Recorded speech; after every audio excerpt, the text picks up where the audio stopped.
Cynthia Lummis is a senator from Wyoming.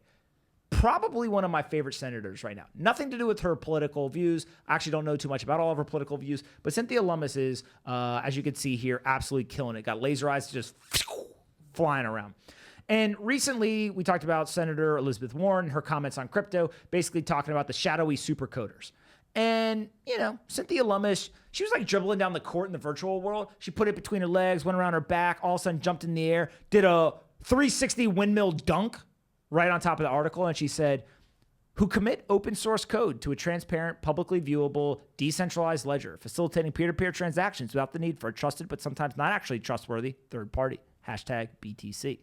Now, when you think about this, we have one senator who is claiming that the financial system will be in the hands of shadowy supercoders and is yelling and screaming and trying to fearmonger and use the lack of education that people have around this technology to scare them into wanting to regulate it out of existence. And then you have another senator, exact same position, who's actually educated on it, taken the time, done the work, and says, wait a minute, this is open source code in a transparent, publicly viewable, decentralized ledger. And it facilitates peer-to-peer transactions without the need for a third party.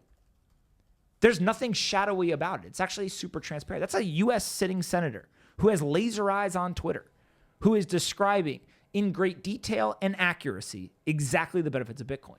This gives me hope. This makes me think that we actually have some common sense and sanity still left in politics. And that's why that there's likely to be a solution where it's not going to be kind of a binary world where it's either the Bitcoin crypto world wins or the existing system wins. I actually think that people are going to come around, they're going to get educated, and they're going to start to adopt this stuff. But what she wants to see in terms of Cynthia Lummis is a regulatory sandbox where everyone understands the rules, but innovation can still occur unrestricted. And then she's got concerns about congressional spending. She says the Congress spends trillions and trillions of dollars and is flooding our economy and the world economy with U.S. dollars. There's no way that we cannot debase the value of the U.S. dollar. She is concerned about the spending. They're spending trillions and trillions of dollars, flooding the economy and the world economy with U.S. dollars. There's no way we cannot debase the value of the U.S. dollar. And so when you start to see those comments, you say, that's interesting. That's not usually the conversation that makes itself to the national stage. But she went on even further. And she said, one addition, big government spenders are accidentally doing far more to accelerate the adoption of digital assets than I am. The debasement of our currency is causing a flight to digital assets like Bitcoin that are a store of value. But spending America deeper into a hole is a stupid, inflationary, and altogether undesirable way to drive people to digital assets. I want the US dollar to continue as the world's reserve currency. We need to rein in spending and support financial innovation on U.S. soil to protect the status of America. This is somebody who has common sense. She's saying, listen, what you're doing is accelerating the adoption of a decentralized global store of value. I don't think that you should do this. I think that spending America deeper into a hole is stupid, it's inflationary, and altogether undesirable. Instead, I want the U.S. dollar to continue as the world's reserve currency. We need to rein in spending and support financial innovation in the United States soil to protect the status of America. That, to me, seems like a common sense approach. Now, as we know, common sense isn't so common. But when you start to think about this, do we feel like she's got a fair point here in terms of saying this is happening and you guys are driving the adoption of these assets? And so what we should do is we should encourage financial innovation, but we should also stop spending so much money? Yeah, I think one thing is important to note is she's clearly a Bitcoin bull, right? She got the believes laser in it. eyes. Yeah, she believes in it, right? So, and she owns some, so she's incentivized kind of in her own right. Like we talk about all the time, no one is unbiased. So, but I just think she gets it, right? She said, transparency and openness of open source finance can promote financial inclusion. Right? She wants everyone. She does not believe in the equality gap. She believes in the inequality gap, but she doesn't want everyone. She doesn't want that gap to widen. And I think she just understands the problems that spending has caused our financial kind of system over the last decade. Joe, what do you think? Of course, John's right. She's speaking up, though. I love it. Say that again. Well, Let's hear it. nah. We got it. We'll replay it later. Don't worry. John, he said you're right. That's all we needed, right? Got to give him a win every now and again. Yeah, well, I think he took the win. Is I think what happened.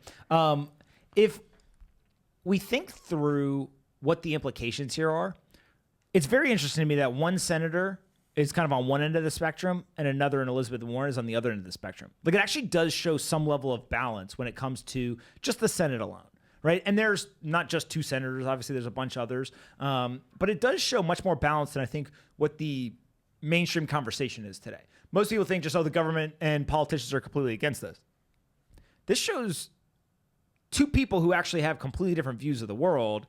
And that helps me think that we'll meet in the middle somewhere. Right. Or one side wins. You think that's what happens? I don't know.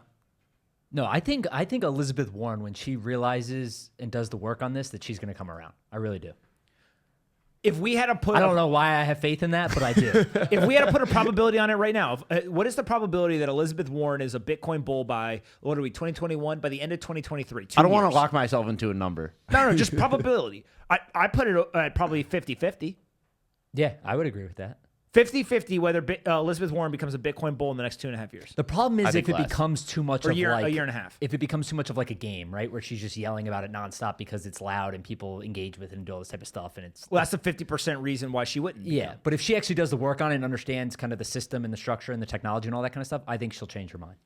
If we think a year and a half from now, what percent of senators are likely to be sympathetic or advocates and proponents of Bitcoin and cryptocurrencies? Do we think that is over under 50% of them? What is it at now? I'm willing to bet it's probably under 10%. Yeah, I don't think we get to 50% in a year and a half. I don't think so. Like Well, that, you got to that think about it, seemed- right? How many? 20% of Americans own Bitcoin. Mm-hmm. Yeah. So and politicians are incentivized to do the opposite of that, essentially, right? Or like some sort of, right? They're less inclined, I'll say, to own Bitcoin than the average citizen might be. So it's going to be less than that, you would assume. People don't like this part of the conversation, but one of the biggest driving factors of the percent of proponents of these assets in politics is going to be time, because it's going to take time for some of the older people to kind of be phased out, whether they leave office, they unfortunately pass away or whatever, and young people to take their place. Yeah, she's 72 years old. Right. Yeah. And so, and just, I think the average age of Congress or Senate, look it up real quick, but I want to say that one of them is like 68 years old or something, and the other one is like 62. It speaks to the experience, Congress, but the average, innovation. Yeah, the average age of Congress is 58 years old, 58. and senators are 63. Think about that for a second. 58 doesn't seem like crazy to me, right? Because, I mean, it's like oldish, but you need some level of experience. We don't want all 25-year-olds running around, right? John, you're a genius, but like we don't want all of just people Saying your I shouldn't age. be in Congress? I mean, you could run. That's fine. Would you vote for me? I think, would I vote for you? Yeah, I'd be campaign manager. No problem. I'd be like, yo, John, whew, let me tell you about this guy. What are you He's a running for? Noted good guy. What are you running for? Bitcoin. Oh. I thought you were running for president or something.